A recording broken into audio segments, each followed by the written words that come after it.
ठीक इसी वक्त विधानसभा में अखिलेश यादव अपनी बात रख रहे हैं और उन्होंने उस चर्चा की शुरुआत कर दी है जिसे कहा जाता है राज्यपाल के अभिभाषण पर चर्चा, जो सदन में होती है, जो हर वर्ष होती है, जो रवायत है, जो परंपरा है। शुरुआत की है नेता प्रतिपक्ष के नाते अखिलेश यादव ने और 1 घंटे से ज्यादा वक्त से वो सरकार पर हमलावर हैं।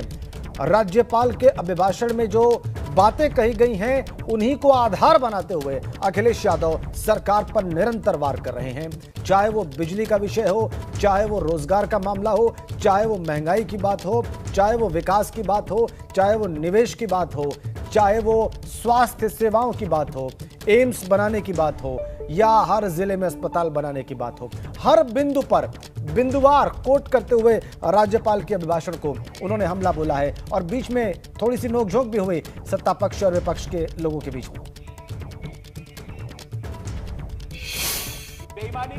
नेता दूसरे सदन के हैं, उन्हें भेजा था मैंने, नेता विरोधी दल, वो गए वहां समाजवादी पार्टी और बहुत महत्वपूर्ण हमारे जो लड़का पास हो जाता विधायक और सीनियर लीडर्स गए थे वहां। कहता था हम तो अपने उन्होंने जो रिपोर्ट मुझे दी है मैं वो रिपोर्ट सदन में पढ़ना चाहता फेल हो जाता था, वो कहता था मास्टर साहब फेल कर दिए। बिल्कुल 10 बजे ये प्रतिमंडल पहुंचा, शहर के गणमान्य लोगों से मिला और उन्होंने अवगत कराया कि समाजवादी पार्टी के विधायक सहजुल इस्लाम के पेट्रोल पंप को विपक्ष में दहशत फैलाने व डराने के इरादे से गिराया गया है, क्योंकि सहजुल इस्लाम जी पेट्रोल पंप चलाने के लिए सरकारी सभी प्रकार के एनओसी हासिल करके सरकारी कंपनी का पेट्रोल पंप चलाया था। इसके साथ ही 10 लाख रुपए अग्रिम जमा करके बरेली विकास प्राधिकरण से नक्शा आदि पास कराने के बार अनुरोध किया गया था, परंतु अनुरोध के बाद भी बरेली विकास प्राधिकरण द्वारा नक्शा आदि पास नहीं किया गया और कहा गया कि बरेली के सभी पेट्रोल पंप ऐसे ही चल रहे हैं, आप भी चलाइए, बाद में नक्शा पास कर दिया जाएगा। लेकिन फिर भी विधायक सहजुल इस्लाम द्वारा पेट्रोल पंप पर कोई भी कंक्रीट का निर्माण नहीं किया गया था और न ही कोई दीवार व लिंटर बनाया गया था। कार्यालय आदि व सब टेम्परेरी था। बरेली में 80% पेट्रोल पंप इसी प्रकार से चल रहे हैं। किसी के विरुद्ध कोई कार्रवाई नहीं हुई है, लेकिन विपक्षी दल के विधायक को डराने के लिए सहजुल इस्लाम का नियम विरुद्ध बरेली प्राधिकरण ने सरकार की मंशा के अनुरूप पूरी तरह से पेट्रोल पंप को धराशायी कर दिया गया है, जिसमें करोड़ों रुपए का नुकसान हुआ है, जो पूरे प्रतिनिधिमंडल ने स्थानीय निरीक्षण में देखा। इसके साथ ही इसके 2 किलोमीटर आगे भाजपा नेता का पेट्रोल पंप था, जो भारी अनियमितताओं के साथ बना है, उसको केवल सील किया गया है। स्थानीय नागरिकों ने बताया कि बरेली विकास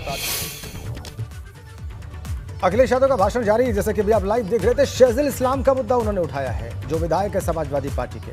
अब आगे बढ़ते हैं, बात ज्ञानवापी मस्जिद को लेकर चल रहे विवाद की। ज्ञानवापी विवाद पर एक और याचिका को लेकर थोड़ी ही देर में सुनवाई होगी। दोपहर 2 बजे का वक्त था और विश्व वैदिक सनातन संघ के प्रमुख जितेंद्र सिंह बिसेन की पत्नी किरण सिंह बिसेन की तरफ से याचिका दाखिल की गई। सिविल कोर्ट से मांग की गई है कि भगवान विश्वेश्वर की जगह हिंदुओं को पूजा की इजाजत मिले।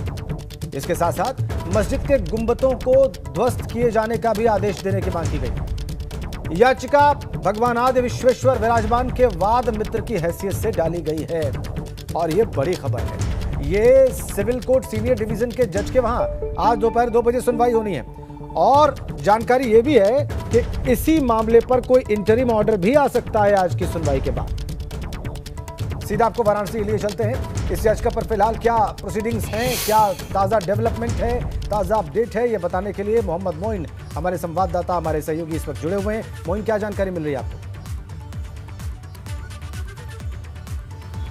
देखिए राजन जी, बता दें कि इस वक्त हम वाराणसी की जिला कोर्ट के बाहर खड़े हैं और अब से कुछ देर के बाद इस पूरे मामले में सुनवाई शुरू होनी है। और ये जो अर्जी है ये बेहद अहम है और ये मुकदमा दाखिल किया है भगवान विश्वेश्वर विराजमान की वाद मित्र के तौर पर किरण सिंह बिसेन ने दाखिल किया है, जिसमें 4 प्रमुख मांगे की गई हैं। सबसे अहम मांग यह है कि जो विवादित परिसर है उसे पूरी तरीके से हिंदुओं को सौंप दिया जाए। दूसरी प्रमुख मांग है कि वहां पर भगवान विश्वेश्वर की पूजा करने के लिए नियमित तौर पर पूजा करने की इजाजत दी जाए, उसकी व्यवस्था की जाए। तीसरी मांग है कि विवादित परिसर में मुसलमानों का प्रवेश पूरी तरीके से वर्जित किया जाए, उस पर पाबंदी लगाई जाए। और चौथी मांग है कि जो मस्जिद का गुंबद है उसके ध्वस्तीकरण के आदेश जारी किए जाएं। तो दोपहर 2 बजे का वक्त तय किया गया था और उम्मीद ये जताई जा रही है कि अब से कुछ पलों बाद ही इस पूरे मामले में सुनवाई शुरू हो जाएगी। और एक जो याचिका दाखिल की गई थी उसमें अदालत से ये गुहार लगाई गई थी कि इसे अर्जेंट बेसिस के तौर पर सुना जाए। तो कोर्ट ने कल ही इसे सुनवाई के लिए मंजूर कर लिया था।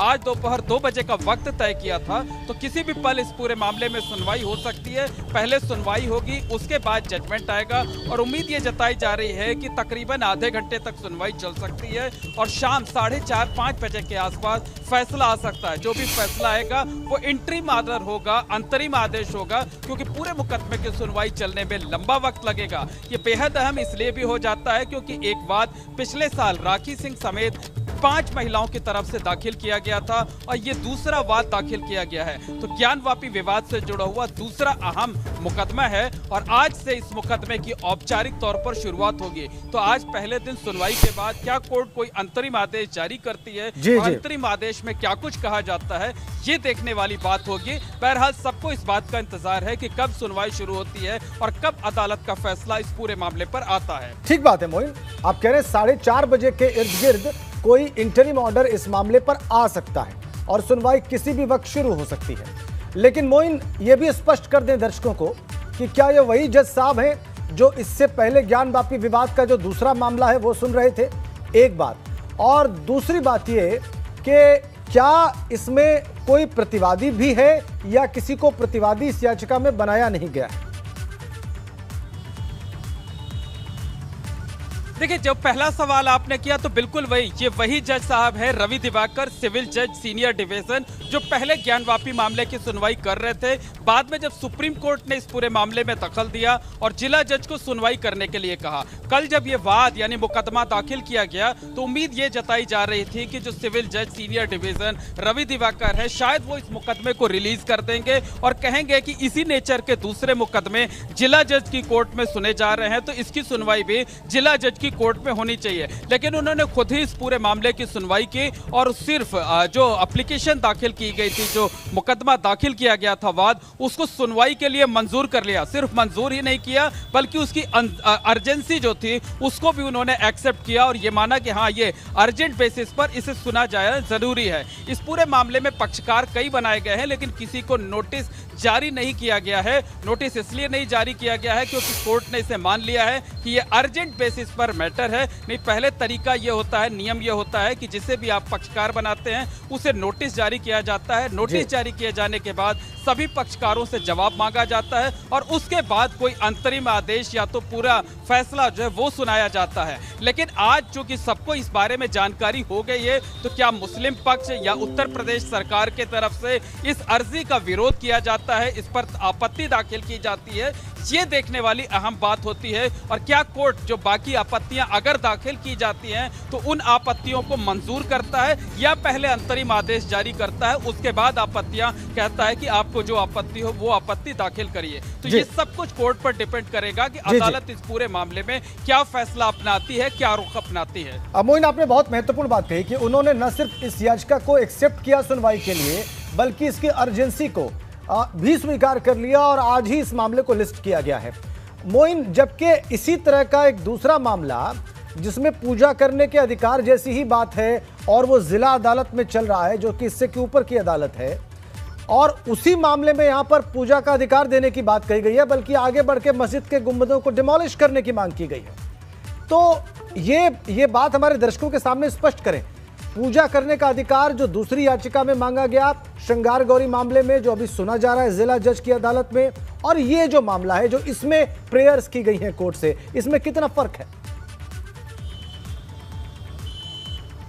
देखिए, कल जब सबसे पहले हमारे पास ये मामला आया तो हमारे मन में भी यही सवाल उठा और हमने जो संबंधित वकील हैं जब उनसे इस बारे में बात की, उनसे जानकारी मांगी, तो उन्होंने कहा कि जो राखी सिंह का मामला है, यानी जो पहला मुकदमा है, उसमें श्रृंगार गौरी की पूजा की इजाजत दिए जाने की मांग की गई थी, जबकि इस याचिका में भगवान विश्वेश्वर की पूजा की इजाजत दिए जाने की मांग की गई है। सिर्फ पूजा की इजाजत दिए जाने की मांग नहीं की गई है, बल्कि जो पूरा विवादित परिसर है उसे हिंदुओं को सौंपने जाने की भी मांग की गई है। तो दावा यह किया जा रहा है कि ये एक अलग तरीके का मामला है और इसलिए इस मामले की सुनवाई सिविल जज सीनियर डिवीजन करेंगे। लेकिन जो कानून के दूसरे जानकार हैं उनका यह कहना है कि सेम प्लेस है, सेम नेचर है, इसलिए इस मुकदमे की सुनवाई कायदे से जिला जज के यहाँ ही होनी चाहिए थी। सीनियर डिवीजन सिविल जज के यहाँ जो एप्लीकेशन फाइल की गई थी उनके यहाँ दाखिल जरूर की गई, लेकिन उन्हें इस मुकदमे को रिलीज कर देना चाहिए था और जिला जज के यहाँ इसे ट्रांसफर कर देना चाहिए था। लेकिन जज ने इसे सुनवाई के लिए न सिर्फ मंजूरी दी बल्कि अर्जेंसी भी एक्सेप्ट कर ली और उन्होंने खुद कहा कि आज वो खुद ही इस पूरे मामले में सुनवाई करेंगे। तो 2 बज चुका है और किसी भी वक्त जो है इस पूरे मुकदमे में सुनवाई शुरू हो सकती है और उम्मीद ये जताई जा रही है कि तकरीबन आधे घंटे तक सुनवाई चल सकती है। उसके बाद शाम को 4:30 से 5 के बीच किसी भी वक्त अदालत का अंतरिम आदेश वो सामने आ सकता है। मोइना, बहुत महत्वपूर्ण बात कह रहे हैं कि कानून के विशेषज्ञ क्या बता रहे थे। ये बात जो आपने हमारे दर्शकों के सामने रखी है बहुत महत्वपूर्ण है। जिला अदालत में यहां से मामला सुप्रीम कोर्ट के आदेश के बाद भेजा गया है। यहां जो कार्रवाई चल रही थी उस पर प्रतिवादी पक्ष की आपत्ति जो सुप्रीम कोर्ट के सामने रखी गई, उसके बाद सुप्रीम कोर्ट के आदेश से वो मामला जिला अदालत में गया है, इससे ऊपर की अदालत में गया है। लेकिन अब नया मुकदमा लगभग उसी नेचर का, उसी क्षेत्र को देखते हुए यहां भी दाखिल हुआ है और यहां भी सुनवाई हो रही है। वकील कौन है यहां पर वादी पक्ष के, ये जान लेना भी बहुत आवश्यक है। मोइन, देखिए, वकील इसमें जो मुख्य हैं, कई वकील इसमें हैं, पूरा वकीलों का पैनल है। जो मुख्य वकील है वो मान बहादुर सिंह है। कल जब ये मामला सामने आया तो हमने उनसे भी यही सवाल किया, लेकिन उन्होंने कहा कि नहीं, दोनों मुकदमों में फर्क है। पहले मुकदमे में श्रृंगार गौरी की पूजा की इजाजत दिए जाने की मांग की गई है, जबकि दूसरे मुकदमे में भगवान विश्वेश्वर की पूजा की इजाजत दिए जाने की मांग की गई है। इतना ही नहीं, पहली अर्जी में सिर्फ पूजा की इजाजत दिए जाने की मांग की गई है, जबकि जो दूसरी अर्जी दाखिल की गई है जिस पर आज सुनवाई होनी है, उसमें यह भी मांग की गई है कि जो विवादित परिसर है उस विवादित परिसर को पूरी तरह से हिंदुओं को सौंप दिया जाए, वहां मुसलमानों की जो एंट्री है वो बंद कर दिया जाए, गुंबद को गिरा दिया जाए और भगवान विश्वेश्वर की नियमित पूजा के इंतजाम भी किए जाए। तो उनका ये दावा है, उनकी ये दलील है कि ये अर्जी जो है पहली अर्जी से अलग है, इसीलिए अलग अर्जी दाखिल करने की जरूरत पड़ी है। हालांकि इसको लेकर के जो कानून के जानकार हैं उनकी राय अलग अलग है। कुछ लोगों का कहना है कि नेचर सेम है, प्लेस सेम है, और जबकि कुछ लोगों का यह कहना है कि दोनों मुकदमों में मांग अलग अलग की गई है, इसलिए इसे अलग जज जो है वो सुन सकते हैं, इसका उन्हें अधिकार भी है। जी ठीक है मोइन, आप नजर बना के रखिए। आप कह रहे हैं कि किसी भी वक्त सुनवाई शुरू हो सकती है, हो सकता है, मुमकिन है कि सुनवाई शुरू हो भी चुकी हो, तो आप नजर बना के रखिए। हम आपसे लगातार अपडेट्स हासिल करते रहेंगे इस मुकदमे के बारे में जो आज सिविल कोर्ट सीनियर डिवीजन की अदालत में सुना जा रहा है। विधानसभा में इस वक्त मुख्यमंत्री योगी आदित्यनाथ बोल रहे हैं, सीधा वहीं चलते हैं। प्रोसीडिंग मंगाऊंगा, फिर देखूंगा, उसका पूरा जवाब भी दूंगा यहां सदन पे, और मैं उम्मीद करूंगा कि सभी विपक्षी नेतागण उस दिन यहां पर हमारी बात को भी सुनेंगे। लेकिन एक सरकार के वरिष्ठतम नेता में से एक और उप मुख्यमंत्री जो लगातार दूसरी बार उप मुख्यमंत्री हो रहे हैं, उनके द्वारा अपनी बात को रखा जा रहा हो, मुझे लगता है शालीनता से हमें सुनना चाहिए। अगर हमें लगता है गलत हो रहा है, देखिए बहुत सारी चीजें अगर हम भी इस बात को कहते, बहुत सारी चीजें नेता प्रतिपक्ष भी ऐसी थी जो आपत्तिजनक हो सकती थी, हमने सुना नहीं, हमें जो स्वीकार करना हो वो स्वीकार करेंगे और उसका जवाब देंगे, लेकिन बीच में इस तरीके की उत्तेजना दिखाना उचित नहीं है। देखिए माहौल इससे खराब होता है और अनावश्यक रूप से बाहर मैसेज खराब जाता है। हमारे बारे में टिप्पणियां होती हैं, सदन के बारे में टिप्पणी होती है, हर एक सदस्य की मर्यादा भंग होती है और सदस्य की इसका सम्मान बाहर तार तार होता है, पब्लिक में इसका मैसेज खराब होता है और इस प्रकार की शब्दावली का प्रयोग न हो। और अगर ये तो शब्द का प्रयोग हुआ है तो मैं आपसे अनुरोध करूंगा कि कृपया इसको सदन की प्रोसीडिंग का हिस्सा कतई न बनाने दिया जाए, क्योंकि ये आने वाले समय में नजीर बनेगा। फिर यही होगा जो इससे पहले इस सदन में होता रहा है, उस चीज को हर हाल में रोकना होगा। और मैं आपसे विनम्र अनुरोध करूंगा कि कि ये रनिंग कमेंट्री, बीच में धमकी देना, ये चीजें बंद होनी चाहिए। अच्छा होगा कि कार्रवाई को दिखवा लूंगा। धन्यवाद। मैं कार्रवाई को अध्यक्ष महोदय, जो बात अगर नेता सदन ने कहा कि कोई अनपार्लियामेंट्री लैंग्वेज या वर्ड्स आए तो उनको निकाल दिया जाए, मैं भी सहमत हूं। लेकिन मेरा अध्यक्ष महोदय वही निवेदन ये भी है कि किसी को पर्सनल नहीं कहा जाना चाहिए। सैफई, आपको बहुत ज्यादा सैफई की जमीन बेच करके हम और आप लोग को जनता हमें मौका देती है अपना बजट खर्च करने के लिए, आपको और हमें मौका मिलता है। मुख्यमंत्री जी ने कहा ना कि कोई भी किसी को सरकारी पैसे से होता है, तो मेरा यही निवेदन है नेता संसद से, बहुत अच्छी तरीके से इस तरह की बात नहीं आए कि जमीन बेच करके कर दिया जाए। माननीय केवल मैंने ये कहा था कि जो आपके जिले के लिए जो 4 लेन बनी थी वो किसने बनाई थी? माननीय उप मुख्यमंत्री जी। ये बात है। माननीय देखिए फिर सब लोग जरा ध्यान दें, सब लोग बीच में माननीय अध्यक्ष महोदय, बीच में जो भी अनुपस्थित, मैंने कहा जो कुछ भी होगा। अध्यक्ष महोदय, मैं बीच में जब मैंने अपना भाषण कर रहा था उसमें नेता प्रतिपक्ष खड़े होकर के क्या कहे, शोर शराबे में बात सुन नहीं पाया। लेकिन जो मेरे कहने का एकमात्र तात्पर्य है कि उत्तर प्रदेश की जनता की सेवा के लिए जनता ने आपको नकार दिया और भारतीय जनता पार्टी को लगातार स्वीकार किया। आपको 2014 में नकारा, आपको 2017 में नकारा, आपको 2019 में नकारा, आपको 2022 में नकारा और आपको 2024 में भी नकारे। इसलिए ये कहना कि ये ठीक है, आपकी सरकार के समय कोई काम शुरू हुआ होगा, लेकिन हर चीज घोषणा मंत्री बनने से कोई काम पूरा नहीं होता है। आपके समय घोषणाएं इतनी हुई, शिलान्यास इतने हुए, योजनाओं को पूरे 5 साल में तो पूरा लगातार माननीय अध्यक्ष जी देखता रहता था कि हर दिन जब देखो तो हमारे नेता प्रतिपक्ष का एक ट्वीट आता था कि ये योजना तो हमने शुरू की है। अरे भैया, पूरी करके क्यों नहीं गए? अधूरी छोड़ करके क्यों गए? अगर अधूरी छोड़ करके गए तो उस पर अपना स्टिकर चस्पा करने के अवरोध से मुक्त हो जाइए। मैं आपसे यह अनुरोध करना चाहता हूं। मैंने यही कहा कि आप कोई एक ऐसा रोग हो गया है कि कोई योजना होगी उसमें समाजवादी पार्टी का स्टिकर चिपका दो। श्री अखिलेश यादव जी की सरकार के समय काम शुरू हुआ था। अरे आप अगर काम देखते, गरीबों का काम देखते, तो मैं समझता हूं कि आपको प्रशंसा के अलावा कोई दूसरा शब्द खोजने से नहीं मिलता। मैं तो एक गरीब परिवार में पैदा हुआ हूं। मैं ऐसे परिवार में पैदा होकर के मैं कभी सोचा भी नहीं था कि मैं कभी उत्तर प्रदेश की विधानसभा का सदस्य बनूंगा, लेकिन विधानसभा का भी सदस्य बना, देश की संसद का भी सदस्य बना, विधान परिषद का भी सदस्य बना, लगातार दूसरी बार विश्व की सबसे बड़ी पार्टी की सरकार बनने के बाद उप मुख्यमंत्री बना। इससे आपको दर्द है, मैं जानता हूं कि केशव प्रसाद क्यों बन गए दोबारा उप मुख्यमंत्री। मैं जानता हूं आप पिछड़ों के हितैषी नहीं, पिछड़ों के विरोधी हो, आपको ये स्वीकार ही नहीं। मैं अगर आप पिछड़ा इस भेद में नहीं पड़ता, लेकिन आपको इस बात का दर्द है कि यह सारा का सारा जो आपने एक साम्राज्य स्थापित किया था, वह साम्राज्य जनता ने उखाड़ करके फेंक दिया। इसका दर्द है आपको, मैं जानता हूं। और आपके मैं दावे की ही चर्चा कर रहा था। यही तो माननीय अध्यक्ष जी आपके माध्यम से कह रहा था कि 400 सीट का दावा मैं अपने एक ज्योतिषी मित्र से पूछ रहा था कि भाई ये 400 सीट का जो दावा है, जो 400 सीट का दावा है, इसमें क्या सच्चाई है? तो मुझे आश्चर्य यही लग रहा था कि यह क्या है। मतलब लगातार कई डिबेट में, कई इंटरव्यू में मैं आपके भाषण भी सुनता था, सभाओं में भी सुनता था, तो मुझे लग रहा था 400 का दावा कर रहे हैं। क्यों कर रहे हैं? क्योंकि जमीनी हकीकत निश्चित तौर से मैं भी जानता हूं। मैं भी उत्तर प्रदेश के अंदर गरीबों के बीच में हूं, जरूरतमंदों के बीच में हूं, दिन भर जनता से भी मिलता हूं, क्षेत्र में जाकर लोगों से भी मिलता हूं। तो मुझे पता था कि समाजवादी पार्टी अभी सत्ता के इर्द गिर्द नहीं आएगी। अब कुछ बातें ऐसी हैं कि मैं इस सदन में कहूंगा तो वो दूसरी प्रकार की बात हो जाएगी। कैसे आपके नंबर इतने बढ़ गए? मेरा तो विश्वास था कि आप 47 का आंकड़ा नहीं पार कर पाएंगे, लेकिन मैं ये नहीं कहता था कि आप 47 का आंकड़ा पार कर लिए। आप 100 से ज्यादा सीटें जीत लेकर के आ गए।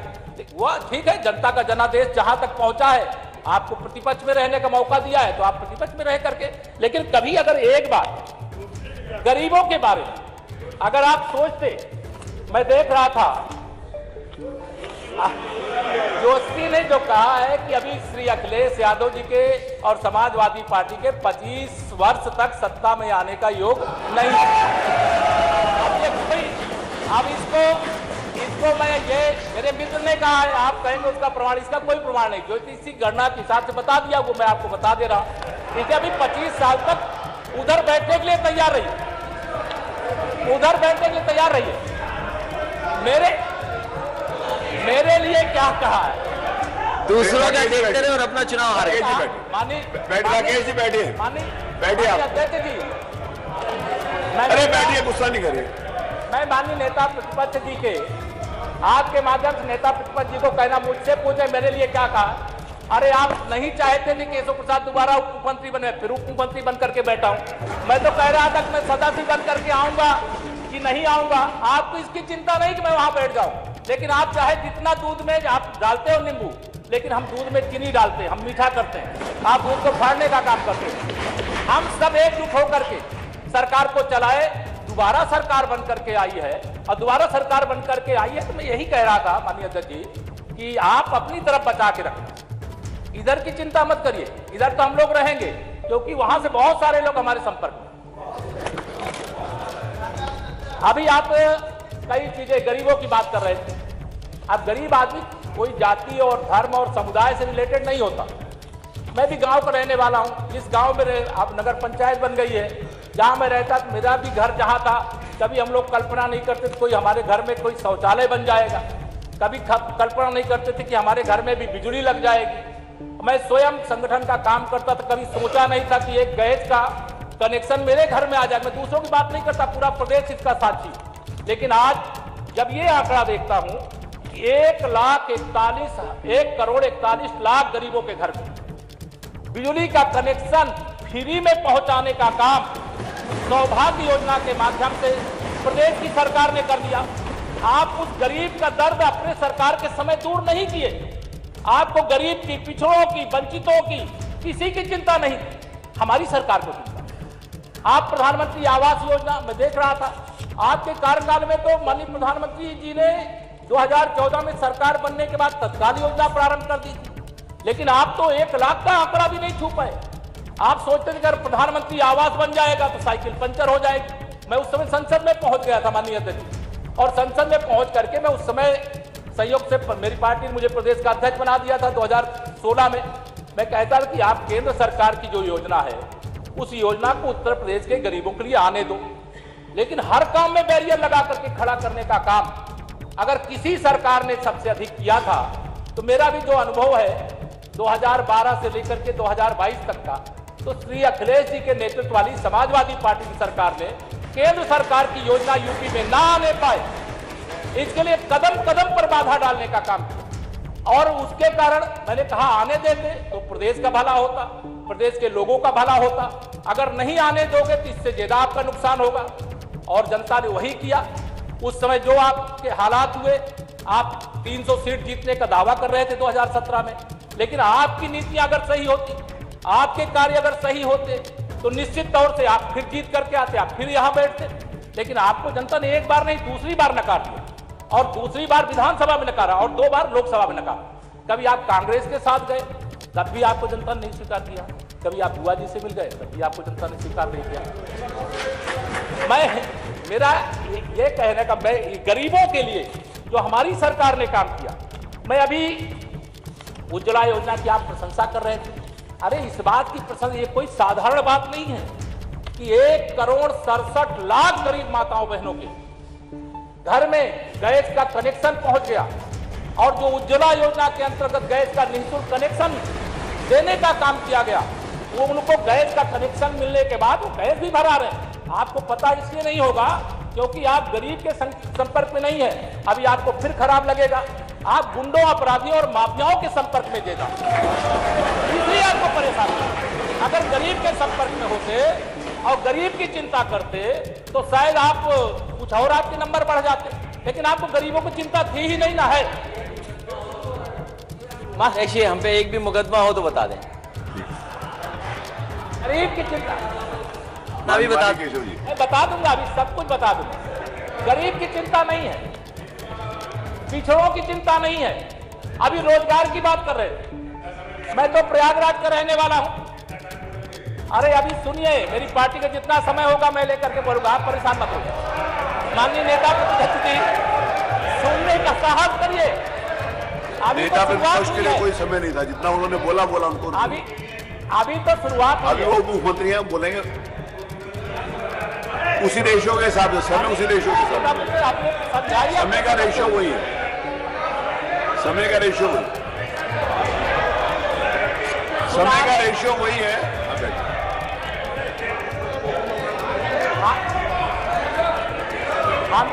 हम आप माननीय आप सुनो, अरे सुनने की फिर अभी माननीय मुख्यमंत्री जी ने नेता है आप नहीं समय उतना दे देना जितने भी अपने मुकदमे बता दें बस।